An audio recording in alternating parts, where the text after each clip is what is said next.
শাস্তি শিথিলযোগ্য করা যায় কিনা সেটা আবেদন জানাতে পারেন, কিন্তু আপনি তার মুক্তির জন্য পুরোপুরি আবেদন করতে পারেন না, যেটা সামাজিক যোগাযোগ মাধ্যমে সব জায়গায় ছড়িয়ে পড়ছে যে আবুল সরকার ঘৃণিত কাজ করেছে, অপরাধ করেছে, এটা প্রমাণিত সব জায়গায়। তো তাকে অবশ্যই শাস্তি ভোগ করতে হবে, এবং এই শাস্তি যদি না করে, এই অপরাধ যদি পরবর্তী আর না করে আবুল সরকার, তার জন্য আপনি আবুল সরকারের হয়ে কথা বলতে পারেন যে আবুল সরকার কখনো বলবে না।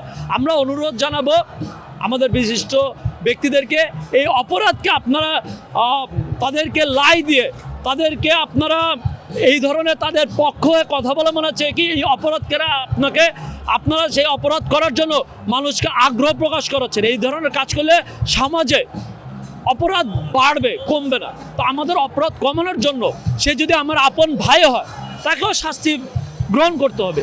এই ধরনের মানসিকতা আমাদেরকে রাখতে হবে নিজেদের ভিতরে।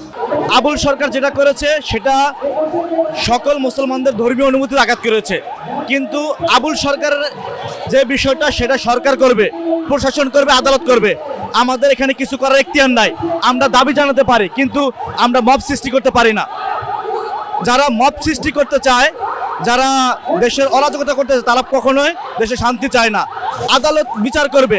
আবুল সরকার যদি দোষী হয়, আদালত বিচার করবে। আল্লাহ, আমার রসুল, আমার ইসলাম, আমার আলেম ওলামাদেরকে নিয়ে যারা কটূক্তি করবে এবং যারা এই কটূক্তিকারীদেরকে সহযোগিতা করবে, সমর্থন করবে, আমি বলবো জনতাকে তাদেরকে গণপিটুনি দেন, তাদেরকে জিহ্বা কেটে ফেলেন এবং তাদেরকে আইনের আওতায় আনেন, এবং আদালতকে, সরকারকে বলবো এদেরকে ফাঁসিতে ঝুলান, যাতে আর এরকম কোনো নাস্তিক, এরকম ইসলাম বিদ্বেষী, আল্লাহ রসুল বিদ্বেষী, আলেম ওলামা বিদ্বেষী কোনো মন্তব্য করে সমাজকে অস্থিতিশীল করতে না পারে, সমাজে বিশৃঙ্খলা সৃষ্টি না করতে পারে।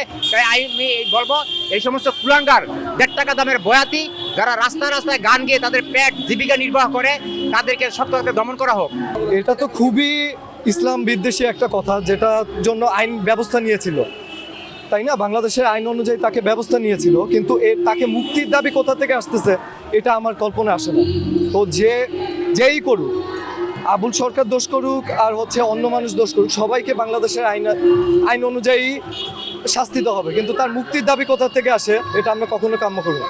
এটা শুধু ইসলাম ধর্ম না, অন্য ধর্ম অবমাননা করলে ঠিকই একই রকম আমরা চাবো যে সমানভাবে রাষ্ট্রদ্রোহী মামলা বা প্যানেল কোর্ট অনুযায়ী শাস্তি পায়।